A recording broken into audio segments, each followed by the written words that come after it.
5வதா avocado வந்து எடுத்துக்கலாம். இந்த அவகாடோ அப்படிங்கிறது நல்ல கொழுப்பு அமிலங்கள் அதிகமாக இருக்கக்கூடிய ஒரு உணவுப் பொருள். அதே சமயத்தில் இதில் சர்க்கரை சத்தும் ரொம்ப வந்து கம்மி.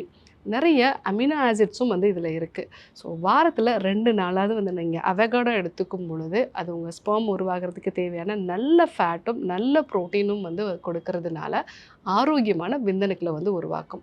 ஸோ இந்த 5 விதமான உணவுப் பொருட்களை எடுத்துக்கிட்டிங்க அப்படின்னாலே உங்களுடைய விந்தணுக்கள் வந்து ஆரோக்கியமாக இருக்கும்.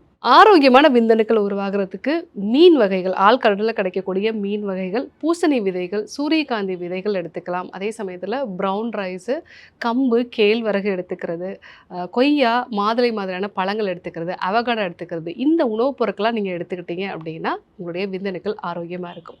ஸோ இன்றைக்கி ஆரோக்கியமான முறையில் கருத்தரிக்கிறதுக்கு, கருமுட்டையோட குவாலிட்டியை இம்ப்ரூவ் பண்ணுறதுக்கும், ஸ்பெர்மோட குவாலிட்டியை வந்து இம்ப்ரூவ் பண்ணுறதுக்கும் என்னென்ன உணவுகள்லாம் எடுத்துக்கலாம் அப்படிங்கிறத நம்ம தெரிஞ்சுக்கிட்டோம். கண்டிப்பாக ஃபாலோ பண்ணி பாருங்கள். யாருக்கெல்லாம் இந்த விஷயம் தேவைப்படுமோ அவங்களுக்கும் இதை சொல்லுங்கள். இதே போன்று இன்னொரு அற்புதமான தகவலோடு உங்களை சந்திக்கிறேன். நன்றி, வணக்கம்.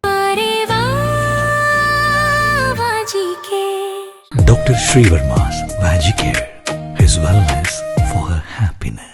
ஆரோக்கியம் தரும் மருத்துவர்கள் டாக்டர் ஸ்ரீவர்மாஸ். அழகும் ஆரோக்கியமும்.